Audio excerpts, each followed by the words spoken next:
Hey everyone, it's Colin with Legalized Mystery Productions. Thank you for joining me and welcome. And tonight I'm going to be talking about using inks in miniature painting.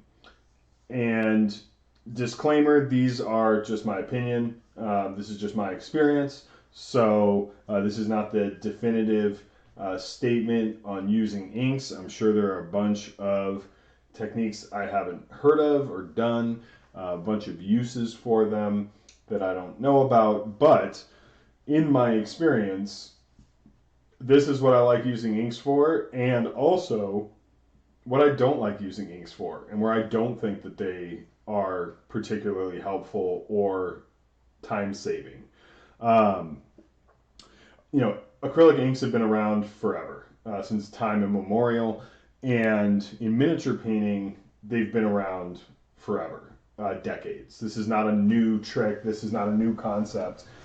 Citadel had their own line of inks back in the day, with chestnut ink and green ink, and chestnut ink was a great color. But I digress.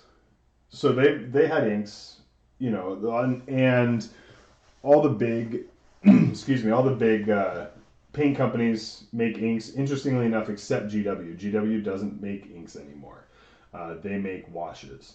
So I'll also talk a little bit about the difference between an ink and a wash, and they're used for very, very different things. So tonight, I use a lot of inks in my tutorials, and I use them in different ways, but I wanted to do kind of a separate video. Thank you to my friend Eric, who had some questions that I thought would be good to answer on camera, and kind of do a little demo and a rundown, because not all inks are created equal. Not all inks are useful for the same purposes. Some inks are more useful than others. Some inks have certain applications that are great, and certain applications that are really not great. Things that they're good at, things that they're not good at. It's just like any other paint range has its strengths and weaknesses, and the same is true for inks. And inks are not the same across different companies or different brands. The big hot stuff lately has been using Daler-Rowney inks. I think Daler-Rowney inks have their place, but I don't think they occupy the same space as other inks, and I don't think other inks occupy the same space as using the Daler-Rowney. So I'm just going to do a quick run through of different things you can use inks for, different inks, different properties that you want to look for with an ink when you're making that decision of what you want to do with them, and just kind of how to go about using them a little bit. I have a piece of plastic card here, and part of it has been sprayed with just white primer, and then part of it has been sprayed with Vallejo Metal Color metallic silver, because doing an ink glaze over metallic is a very, very common technique, and is one that I'll demonstrate here today, but also you'll see how it affects the ink going over white and going over silver. Inks don't go over black because they're transparent. So you're going to have to highlight something if you want to put an ink over a black surface. But I also use inks to do solid color ink glazes, like on my Blood Angels. You see that in the Mephiston tutorial. If you watch the Iron Hands tutorial, you can see black ink going over a metallic. And the reason to do that is because inks are transparent largely. Especially when you dilute them. So we're going to start with kind of what is an ink and what's the difference between like an ink and a wash. So let me reach into get some trusty Agrax Earthshade. This is the Toyota Corolla of washes, used for recess shading, right? And just shading in general. You put a little Agrax on it, and it'll improve your situation almost instantly. So the thing about washes is they're very transparent and they're matte. right? Unless you're getting the Agrax gloss wash from GW. But they dry matte, and they're very transparent. They don't really cover. They have basically no coverage. If you stack it up and you let it kind of sit there, then it's going to create a little bit of a opaque kind of area, but in general, very very matte. So by contrast, here I have sepia ink from Game Ink from Vallejo. Inks are more satin, and inks are more heavily pigmented. Inks are more densely pigmented than washes. And so when you take an ink, I'm going to have kind of janky camera work tonight. I'm sorry. This is all done on the fly. So an ink, by comparison, you can see, and it's a similar tone as the Agrax, right? But you can see how much more saturated the ink is than the wash. So by contrast, if you wash the metallics with Agrax, which we all do, or all have done in our lives, because it's fantastic stuff, it'll tint the metallic a little bit, it'll dull it down a little bit, it'll add some nice shading to it, and it looks great. You can see how matte this corner is now that we dropped that Agrax on there. It's kind of shiny, and then matte just right in this corner. By contrast, if we take this ink and we drop it over the metallic, it's still going to be shiny. It's not matte at all. It's still, you can see the light still playing off the metallic underneath the ink. Whereas there's kind of a dead space here.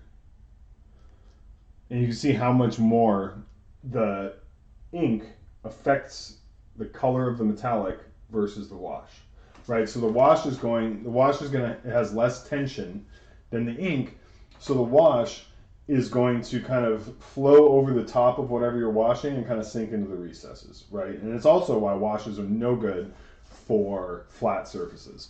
It's just not what they're designed to do.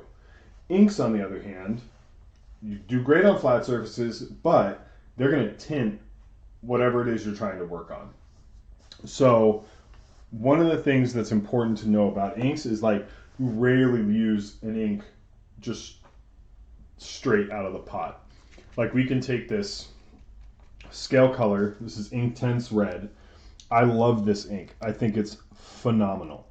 And I use it all the time. It's one of the main colors in my Blood Angels Armor recipe. I do a colored pre-shade, and then I do an ink glaze over the acrylic paint to just resaturate everything.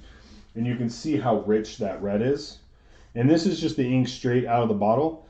It's basically paint. Like, you can see just how opaque that is. That is not transparent, right? That is just straight opaque red. And how much more kind of magenta it gets. But you can see it's completely obscuring that metallic because it's just straight out of the pot, right? And that is just red. It's not dry yet, but trust me, when it dries.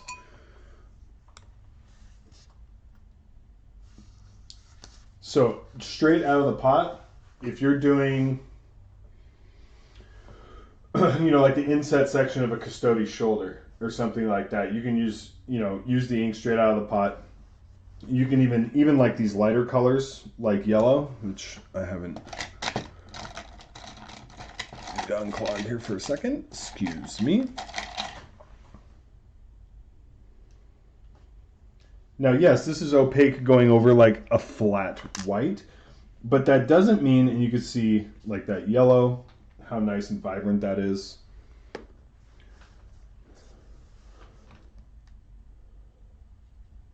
You see how wonderfully vibrant that yellow is. That's fantastic. You still don't want to paint it over like a model. You're not just going to drop ink onto a palette and just start painting panel lines or start painting armor panels, because it is very, very touchy. So you are going to see brush strokes, you are going to see watery because it has low surface tension.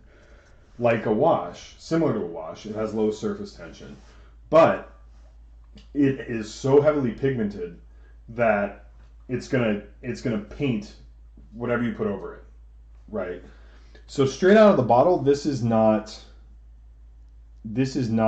super transparent, but watch what happens when we put a little bit on the palette up here in the corner. Watch what happens when we put a little on the palette and we thin this out just with water.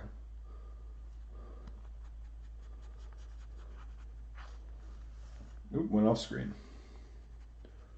Look at how transparent that gets. Just thinning it out with water. But you notice that it's still a really nice red. So if I come back over, so if I've thinned that out with water like that, and I come back over here, and now I paint over this metallic, and now I paint over this white with the thinned ink, you can see how much more transparent that is. Just thin with water. But it hasn't lost how red it is. And that's what I love about inks. It doesn't lose that richness of color. It's just more transparent. It just gets a little bit more, and we can string this out even more with just more water. And you can even, this is breaking down all the way to, basically pure water here at the end. That's still a little pink. So they're super flexible. These inks are really, really, really flexible. So the yellow, same thing. Yellow is going to, thin out a lot faster than the red.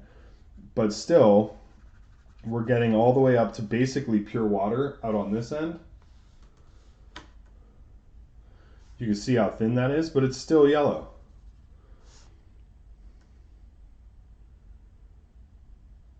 And that's the beauty of inks, is you can control how opaque or transparent really you want these inks to be, depending on what you're using them for. So, moving to, like, let's say you have, different inks from different companies, but they feel like they might just be kind of the same color, right? So I have some Inktense Violet from Scale 75. And when you see this come out of the bottle, it's like black. And this is violet, right? Okay. It's almost black, but watch what happens when I hit it with some water and I thin it out. Boom. Beautiful. Beautiful color. I use this Inktense Violet a lot when I'm shading metallics, golds specifically. So like if I'm doing like a gold trim or something like that, I like shading with Drucci Violet from GW. That's a wash. That's a transparent wash. So I like shading with, here's that Drucci Violet that I'm talking about. That also looks very dark on the palette. But I don't have to thin that to get it to be transparent. This is more transparent out of the bottle than the thinned ink is. And you can see that on the palette here, how thin that is. Or not thin, but how transparent, how transparent that is compared to the ink, the violet ink here. So I like shading my gold with Drucci Violet, but when I'm painting like a custodian guard or sanguinary guard or something like that, where I'm going to be airbrushing or not even airbrushing, if I'm going to be shading like large areas and I want it to really get the panel itself shaded, not just recess shaded, but the panel itself shaded, I mix some of the ink into the metallic, and then I can paint the panels that I want shaded. Like if I'm shading vehicles, for example, like Custodes vehicles are a great example. I'm not going to spray the side of the tank with Drucci Violet. It wouldn't work. It just wouldn't work. So I add Inktense Violet to a dark gold, and now it kind of keeps a little bit of that metallic property because the inks are transparent. It's not going to overpower. It's not taking the place of the metallic pigment. It's not killing the metallic pigment. It's diffusing the metallic pigment because you're diluting it with ink. But the pigments in the ink are strong enough to stand up to the gold metallic, to when you mix them, now it's more tinting the gold metallic because it's transparent, but because it's saturated in pigment, that it's able to stand up and it's able to tint the gold. And that you can just spray right on the side of a tank and not have it look weird like if you were to spray on a wash, which isn't strong enough to stand up to that. It's not opaque enough to shade the side of a tank, and it's just going to make it matte and kind of look weird. So, not weird. Weird's the wrong term, but it's not a look you typically would go for. Let's put it that way. So that's one way to use these inks, and that's one advantage of these inks, is that you can kind of mix and match, and you can use them to augment regular acrylics or metallic acrylics and really get some interesting effects, and really use them for things that you would think you'd want to wash for. Like you think, oh, I'm doing shading, let me use a wash. Not always. If you need to shade panels, just like, if I'm painting, if I'm painting power armor, I want the shading to be done with paint. Recess shading aside, but I want the shadows on the model to be painted with paint. I don't want them to be, I don't want to rely on Nuln Oil to shade a marine panel. I'm going to dip into the paint. So, but it's hard to do that with metallics. It's hard to do that with gold. It's hard to do that with silver. With silvers, I generally shoot more kind of sepia tones if I want a little older look, a little bit more worn look, or I'll shoot more blue if I want a little more steel. I did a Grey Knights army that was really cool, and that's a tough army to do well, I think, because it's silver, like so much silver. But I shot some purple, I used the airbrush and some thinned inks to get some blue into the recesses, or into the shading, to get some purple into the shading, and then a really bright kind of silver highlight. And it really added a lot of depth to the metallics. So because these pigments are strong enough, because they're transparent enough, that you can kind of play around with that stuff. Like we could see on the red here, this silver is still shining through. This not so much, because this is when it was right out of the bottle, right? This is the thin red. So if you imagine, taking an airbrush and spraying that, 2 or 3 times over the silver, that's going to survive that shine. But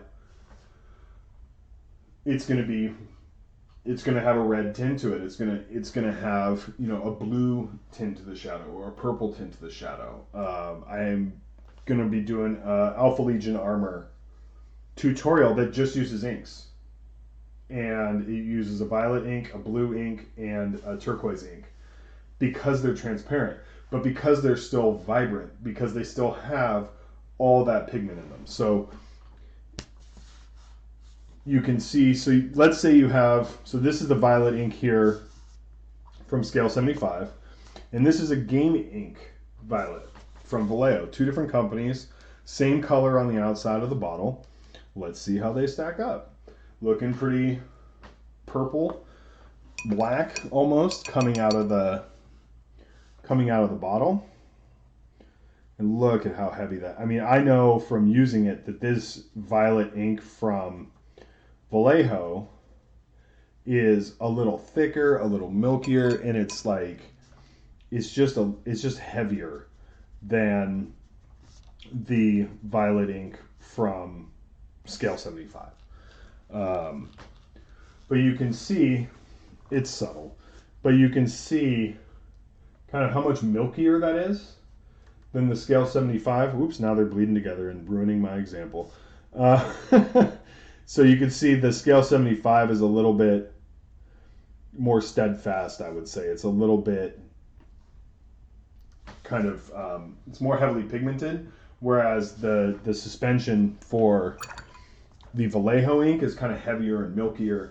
I use the Inktense Violet more than the Game Ink Violet, precisely for that reason. But if I want this, so when I thin the Game Ink Violet, because of its suspension, because it's a little looser and a little kind of lighter, I guess I would say, I can thin that down and use it more like a wash than the Inktense Violet, which is like ink, right? So it's a very subtle difference, and it's really, I mean, we're really splitting hairs here, but it's just something that, you know, over time as you use these products, you'll start to see these differences in these products and in these materials.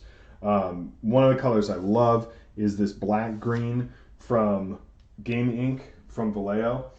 I use it a lot on like laurels or islands or gems, like if I'm painting green gems on Eldar or something like that. This is a great ink to just do the base color for whatever, you know, the islands, and then you just whoop, thin it down just a little bit, and then just hit the entire area. And what it'll do is it'll do like a pin wash on the outside, but it'll also tint the lens itself. It's not just going to sit on the outside. It's going to tint the lens and darken the lens and influence the lens, but you don't want to put it over white. You want to paint it green first, because it's not strong enough to just turn it green and have it still look good. So here I take this black green, and you can see how dark it is just coming out of the pot. But this isn't as intense as like that violet, or even these Inktense colors just coming out of the pot like that. Let me thin it down a little bit. But you can see this is a little thinner. This is a little milkier. It's got that Vallejo kind of suspension medium. And you can see that it's a little gentler ink than these Inktense colors are. And that's why they're called Inktense, is because these things are like really densely pigmented and very vibrant. So those kinds of things, like here we have P3 has a line of inks that I really like.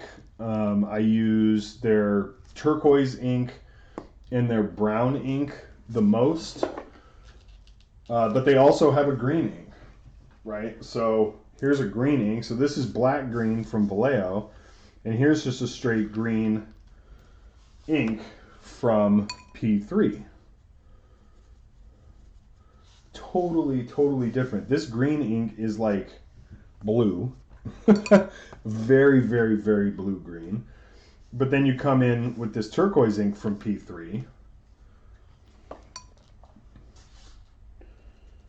and you can see like it's still like that is really green. So you want to keep that in mind when you're picking up these inks, to know that like here's a turquoise paint from Vallejo Model Color. Oh, come on. Oops. A little booger in there.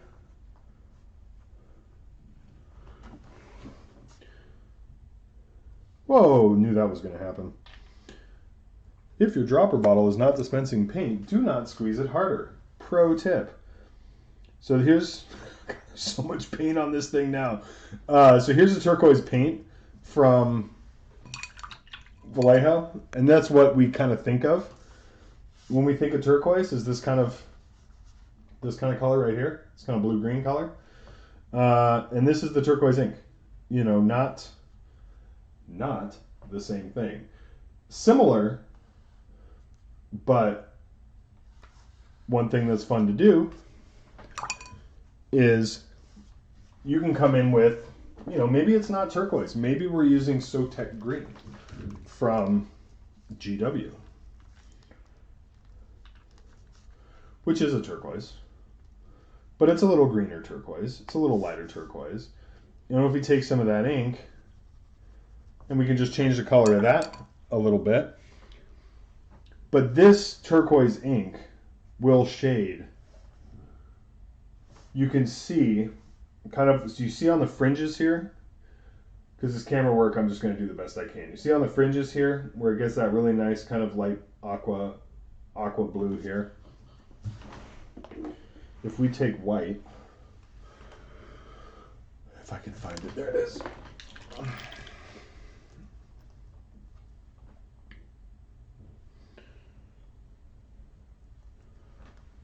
don't know if you can tell, but I am winging this. But I hope it's interesting. So if we take white and we pull this turquoise out, like that.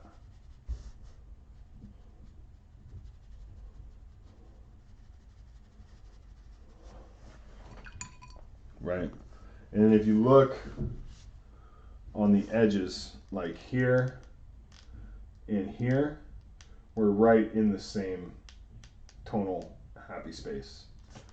If I can, let me mix this a little bit more here.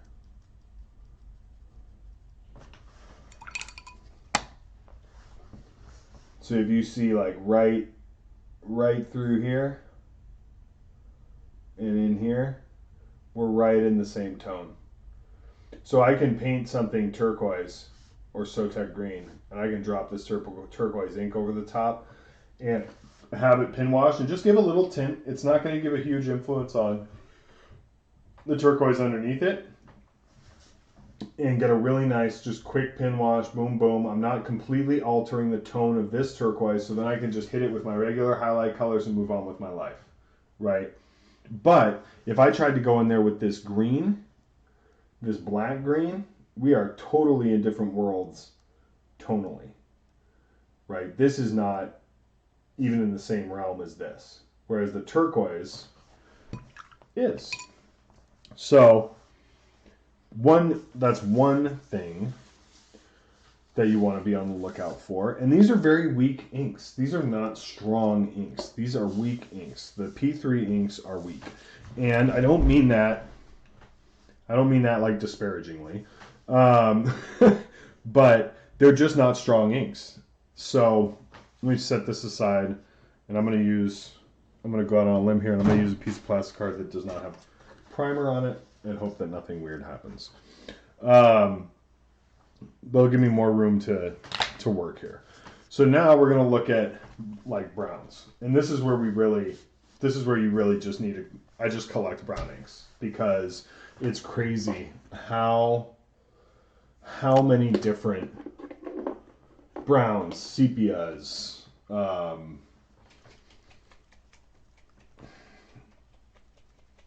wood, chestnut.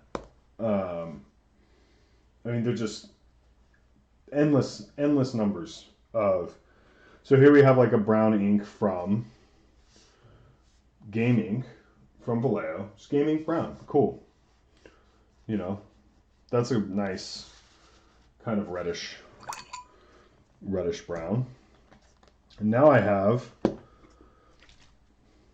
Formula P3. Hey, look at that, brown ink. Let's see how brown this is. And I know the answer to this one. This one's practically red. Whoa! Okay. I love that though. I love that this ink, which again is a weaker ink because it's a P3 ink and in general they're weaker. I will take this red brown, which is Bloodstone, which is one of my favorite browns. I'll hit it with this brown ink and turn it into like a red leather almost, and then just lighten the Bloodstone for the highlights, and boom, like red leather, reddish brown leather is done. Super easy to do. Scale, is this brown or is this chestnut? I think this is chestnut.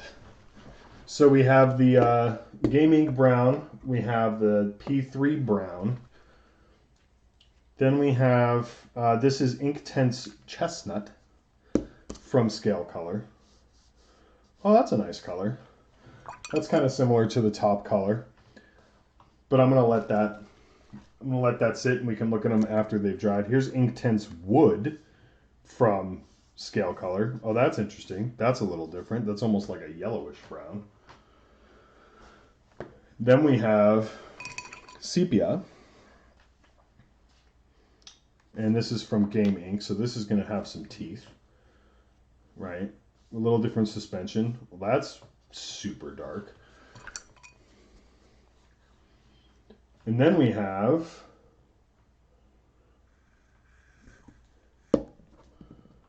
Daler-Rowney, Burnt Umber. Well, what does this do? What does this look like? Get that Burnt Umber ink in your life. I love this ink, by the way. I don't use it a ton. I mostly use it for doing heat scorching and exhausts is mostly what I use that for, and kind of weathering in that way. I don't use it a ton. So you can see how dark and thick that FW ink is, that Daler-Rowney ink. And when it thins out really nicely there at the end, this brown ink, you can see how kind of weak that stuff gets. Same with this. This P3 doesn't really thin at all. That thins okay. And I'm kind of losing track of which ones are which, but no, don't interfere. So you can see we ran through. Let me see if I can dry some of this off real quick.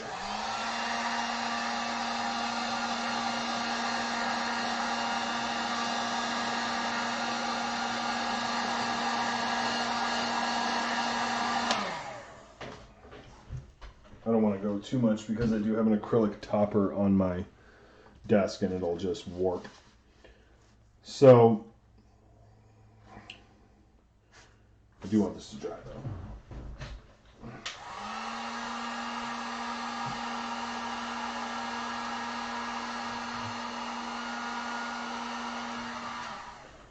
So we can see, dry enough, close enough for government work. Again, there's my janky camera work. So there's a good, now it's going to start running and mess up my deal. This gives you a good idea. I'm just going to pick that up real quick. Ignore that. We get the idea on the thinned ink here on the end. So this gives you a good idea of kind of the range of browns. These two are pretty similar, but this, you can see how much more yellow this is than the one above it. This is just straight red, like a brownish red. This one, which is I want to say it's a Game Ink brown. That's a nice true brown. This is that ink, I think the Inktense Wood, which is a really nice kind of true brown. And then this is the FW ink, the Burnt Umber, right? Yeah, Burnt Umber. And one of the things that I want to show you is just how opaque the FW is. But if you look here at the beginning, you see those chunks?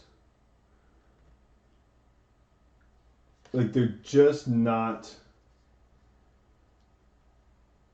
as smooth as, in my experience, they're just not as smooth as the acrylic inks for miniature painting. The pigments are a little bigger, but they thin down really nicely. They have a really nice selection of colors, you know, yada yada. But you have to be, these take some touch. These are not just pick it up and spray it out of the bottle, you know, inks. These are, you know, like everything, they require, you know, some use. They require some experience with. They also, through the airbrush I found, they dry super matte and they're very opaque. So they're going to cover reasonably well depending on the color. And they're going to dry more matte than some of these other inks, which are going to be much, much more satin. So they're good, but I use them for very, very specific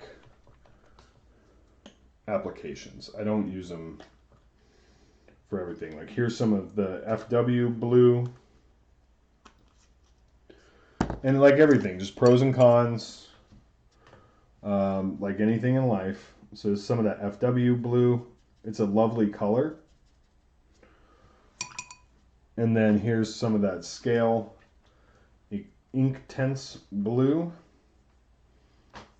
Yep.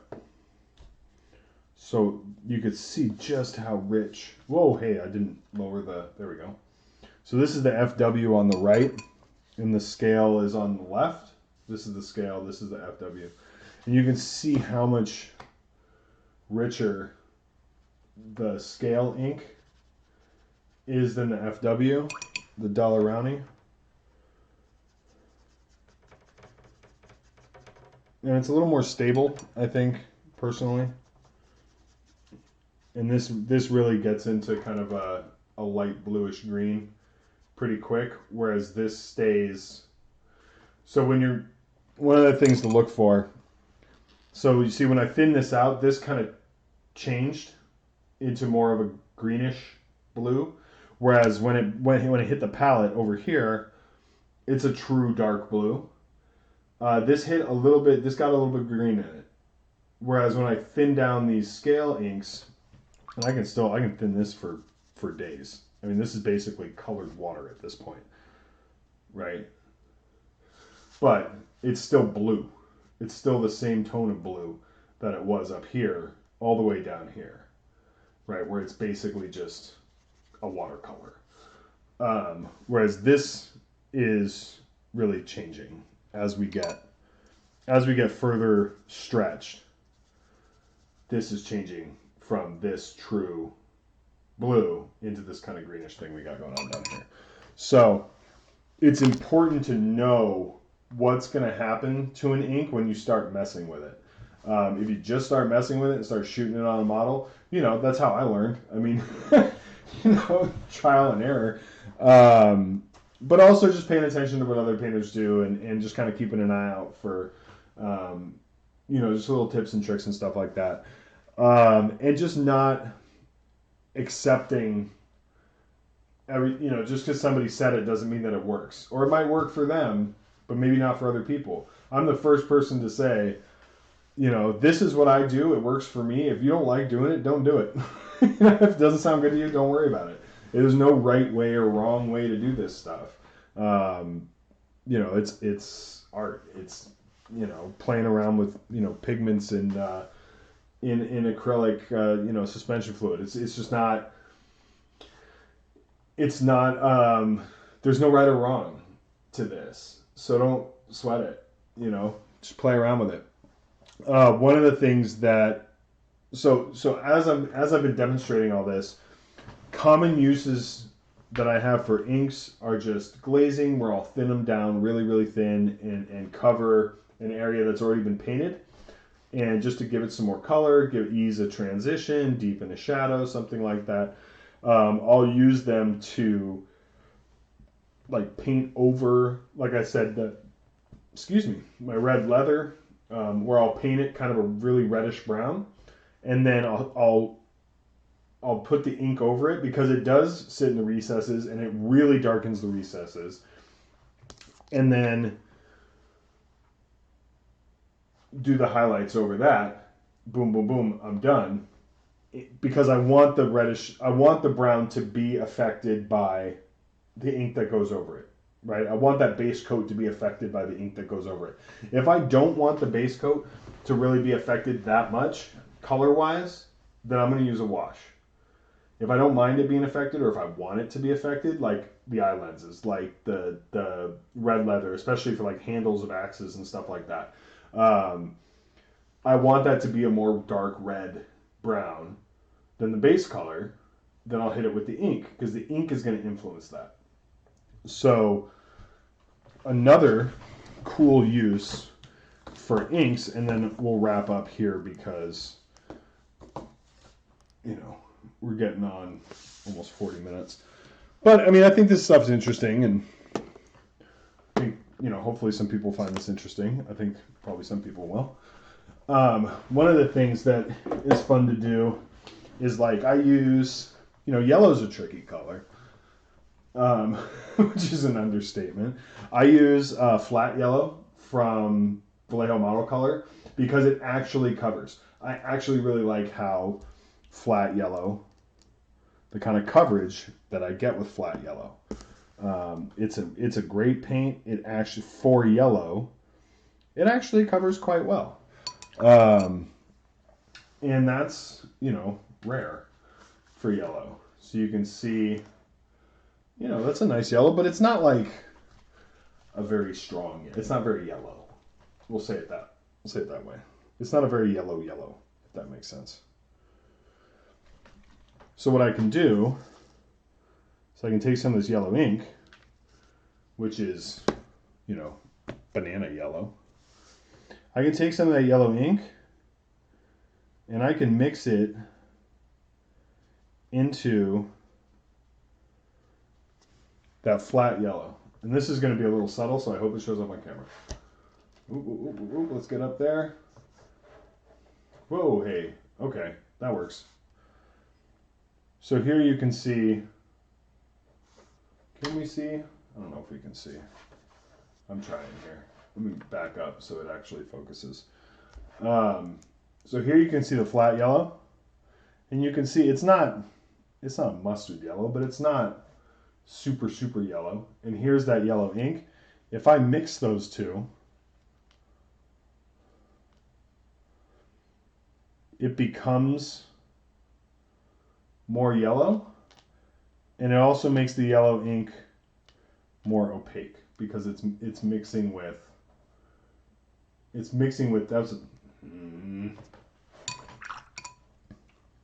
yellow might not have been the best color to demonstrate this on. I'm just going to go out on a limb and say that right now. So let's try another one. Let's take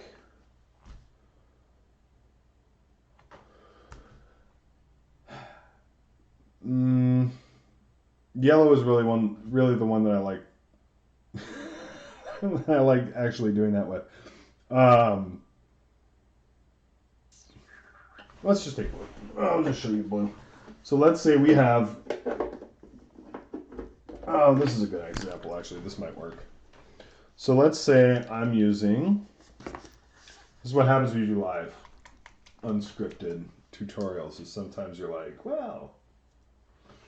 Moving right along. So here we have Citadel Air Cantor Blue. Cantor Blue is a cool color. It's like a not very blue. It's blue, but it's really desaturated. Like it's very much a navy kind of understated, ho-hum kind of blue. I use it in my Ultramarines recipe for like the second base coat, but I use it because it's kind of a ho-hum, forget about be blue. But if I want to get more of a true kind of royal blue without sacrificing the tone, like I don't want to come in with, what is this? Blue. I love when a color's just blue. So this is Vallejo Model Air Blue. Thank you, Vallejo. And this is more of a true kind of royal blue, right? If I want to keep this Cantor Blue kind of desaturated look, the kind of darker, how much darker that is. I like how dark that is, but I don't like how not blue it is. So if I just want to punch up the blue a little bit, I can take some of this Scale 75 Inktense Blue, and I can just hit it just a little bit with that Cantor Blue. And then you can see how much more blue that is, but it's kept that same kind of wavelength of the shade, right? So it's just a little bit richer. And then let me show you what I mean about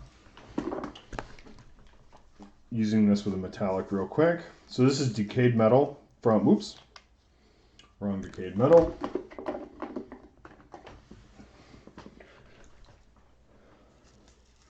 So this is decayed metal from Scale 75. This is one of the paints that I use to mix to get the base coat for pretty much anything I'm going to paint gold. And this is a beautiful Beautiful color. It's not really tin bits. There's not a lot of purple in it, but there's a little. So this is just a really nice metallic old gold, brass, bronze kind of dirty color.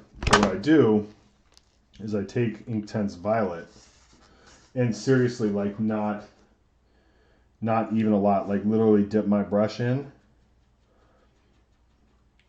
just a little bit, and I'll pull some of that violet into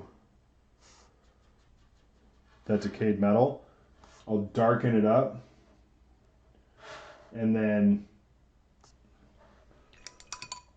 let me grab that.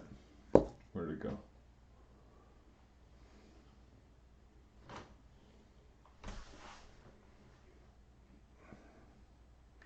And the tutorial comes to a screeching halt because I can't find the paint that I just had in my hand.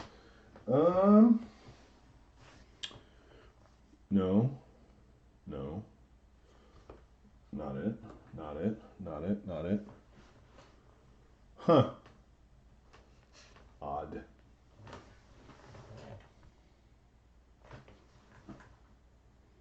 Okay, well, while I'm looking for that, to show you how that changed the violet, changed that metallic, which I can't find. That's just bizarre. Oh, I put it in the wrong spot, that's why. The thing about being organized is if you put something in the wrong spot, you don't look for it in the wrong spot, which could be kind of frustrating. So you can see on the left is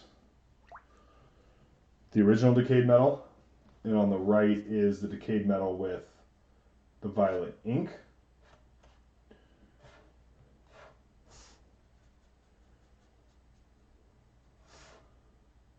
So you can see how much it darkened it, but it's still decayed metal, right? It's still the exact same kind of qualities as the decayed metal on the right, but it's a little bit more opaque and it's a little bit more dark and a little bit more purple.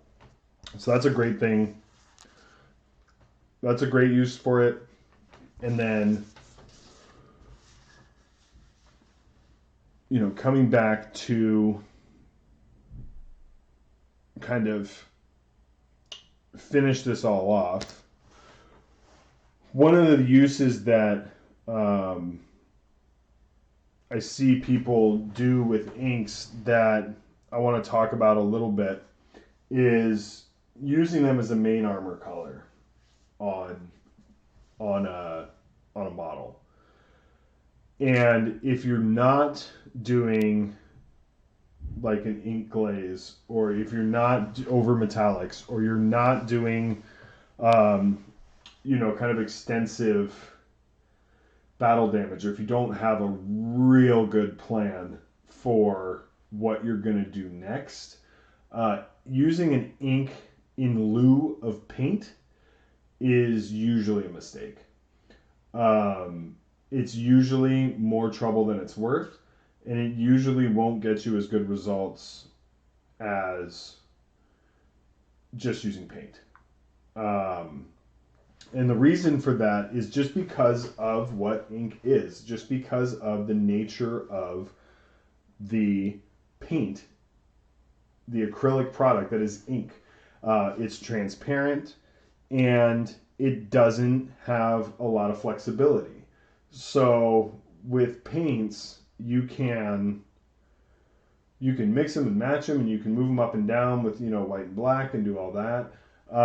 There's some of that flexibility with inks, but they behave completely differently out of a brush than they do out of the airbrush. So one of the reasons why I usually advise people to stay away from, like, oh, I really like this turquoise, I'm going to use this turquoise ink to paint, you know, my Space Marines. I'm like, okay, but, you know, one, it's going to be extremely hard to get a consistent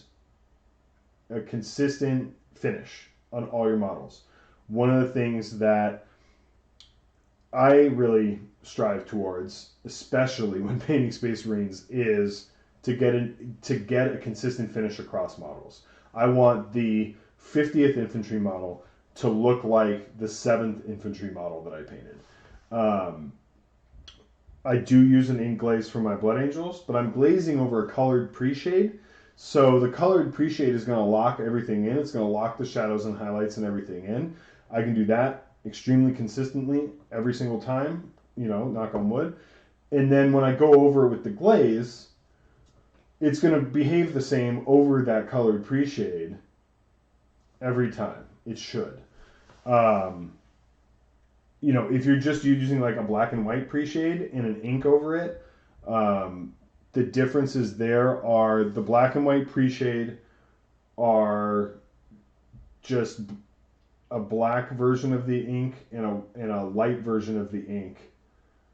There's no change in tonality. There's no change in temperature. There's no change in the color, really. And ink doesn't go over black. So it's just going to look like black and then, oh, hey, it's turquoise. And if you did an ink glaze over if you did a turquoise ink glaze over some black and white pre-shading, I'm really sorry. I'm not trying to pick on you. It's just the example that springs to my mind. I don't even know if I've seen it, but it's not, there isn't really a lot of depth there. It's kind of one note. It's the same as if you do, just a black and then silver zenithal and then hit it with like, to me a clear blue or something for Alpha Legion. It's just not, there's just not a lot of there because black and white just change the kind of density or change the intensity of that one color on that one wavelength. You're not getting any kind of change. And when you use paint, you're able to use like a more blue base coat with a more turquoise mid and a more kind of blue-green highlight to kind of get some variation in there. And really the main thing, the main concern that I have when people start using inks in lieu of paint is they're impossible to touch up if you make a mistake while you're brush painting, which we all do on every model.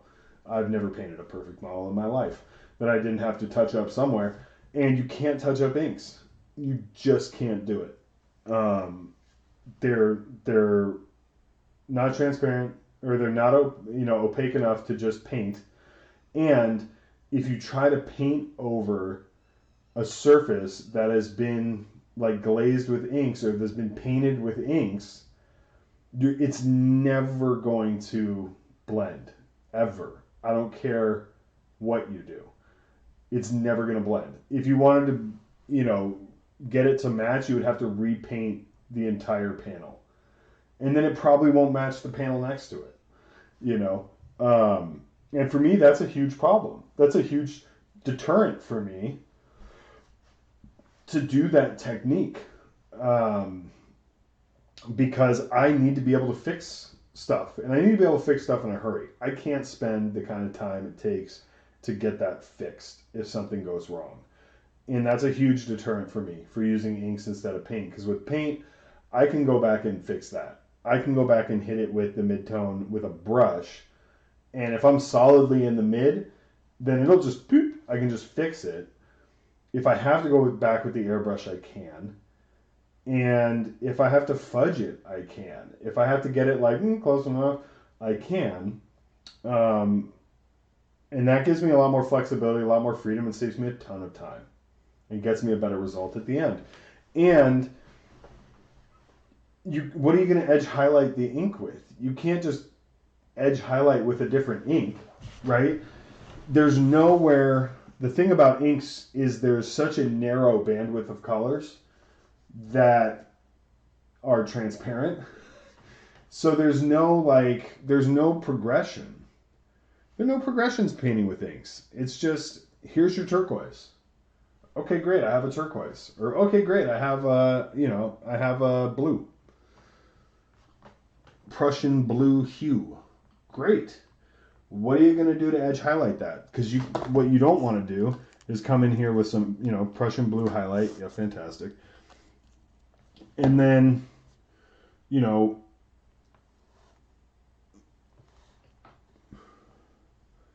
have a mental moment again because you can't find your wipe that's right in front of you.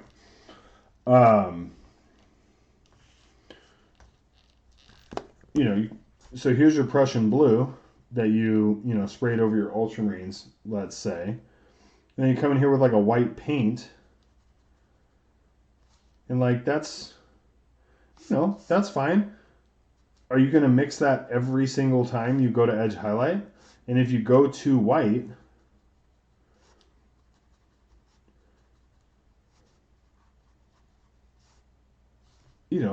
it's drying a little unevenly, and it's more transparent than an acrylic paint.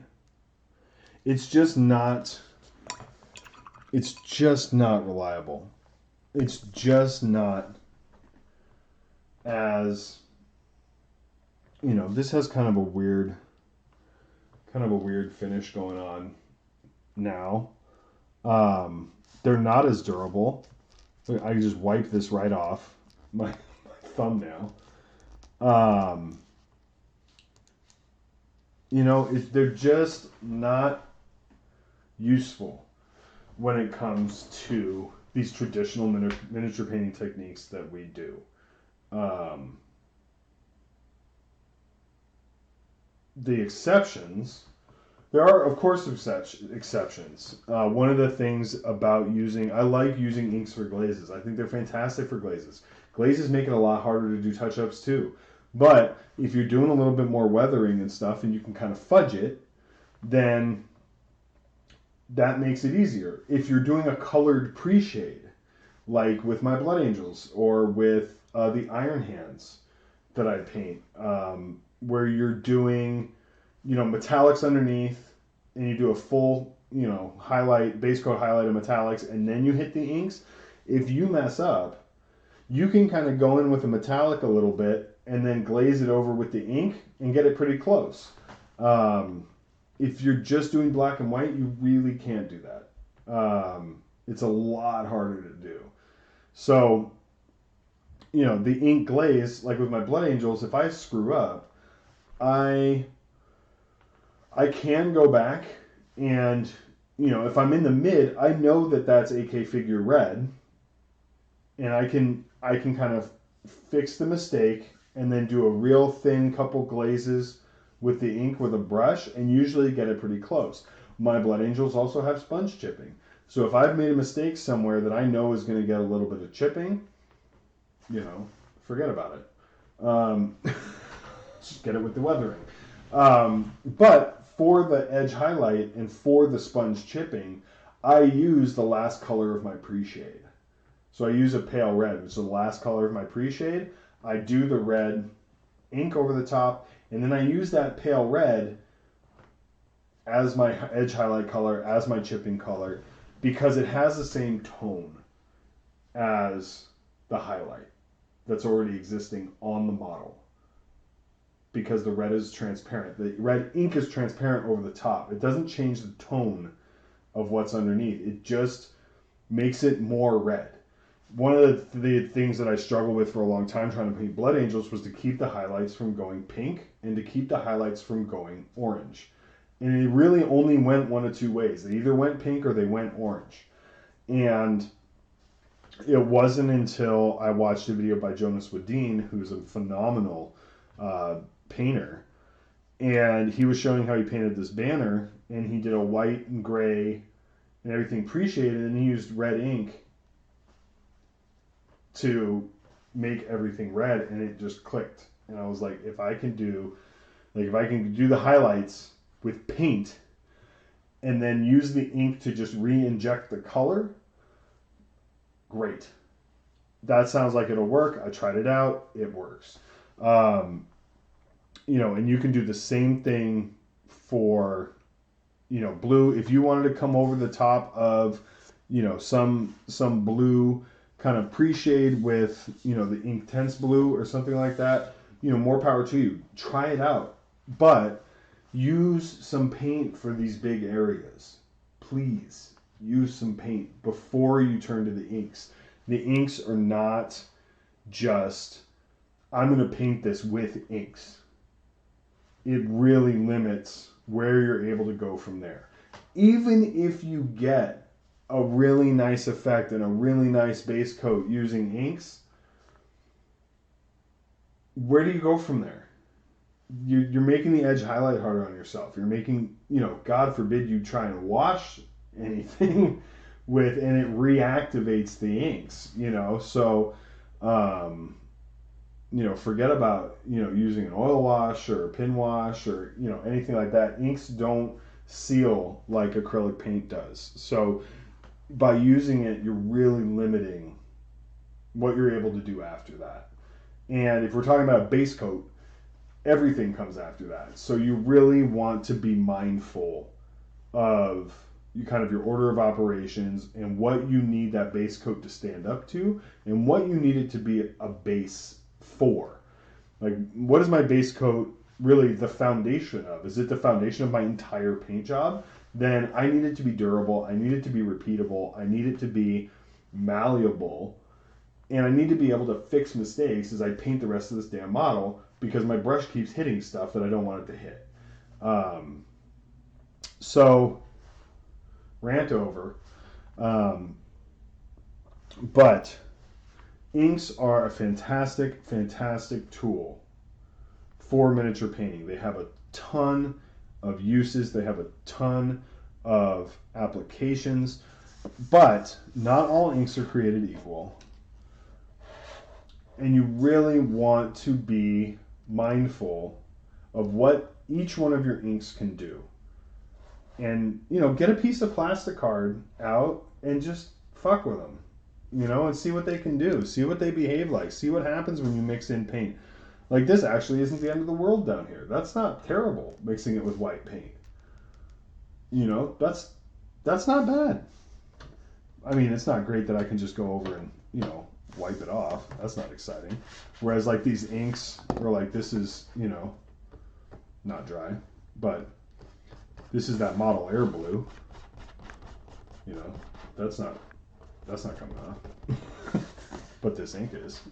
So, oops. So, this ink and paint mix is 100% coming off. So, that's like a durability question. This isn't primed, of course, but that was just a mess. So, it's great to hear things from other people, but give it a shot yourself. See what you like. See where you can use those things. Experiment. But know what those inks are going to do straight out of the bottle. Know what they're going to do when you thin them with water. Know what they're going to do when you thin them with airbrush thinner. I don't have any in my tray, but I don't really use it. But know how they're going to behave in different situations, and know if it is a strong ink. Is it a soft ink? Does it dry more matte? Does it dry more satin? What are the properties of this paint product that I'm about to use to paint this model? Investigate a little bit. And you can get a paper plate and do this. It doesn't have to be plastic card. Get a paper plate, put a dot of the ink in the middle, and fuck with it. I mean, just, learn yourself something. It's just, it's the kind of thing that takes 5 minutes and you learn a little bit about the paint. And for me, it was just doing stuff like that and watching what other people did, but also just, giving it a shot and trying it out myself and running it through its paces and seeing if it worked, and being willing to fail, being willing for something not to work. And then trying to figure out, okay, well, so what's next? What's the next option? So, so that's my hour-long dissertation on using inks in miniature painting. I'm sure you have a ton of questions. Leave them in the comments, and I'd be happy to answer them. I prefer questions in the comments to questions in like PM or something like that, because in the comments, people are able to see those. Everybody who looks at the video is going to be able to see them. So, thank you for your support. Hope you found this, useful, and if not useful, then mildly entertaining. And it's a cool topic. I hope this sheds a little bit of light on it and a little bit of understanding of the different kind of properties of inks and the different uses for them. So I know it was a little scattered, but it kind of was a last minute thing. And I hope you enjoy it. And we'll see you soon when we're back putting paint on actual models instead of on bare pieces of plastic cards. So thank you for your support, and talk to you soon.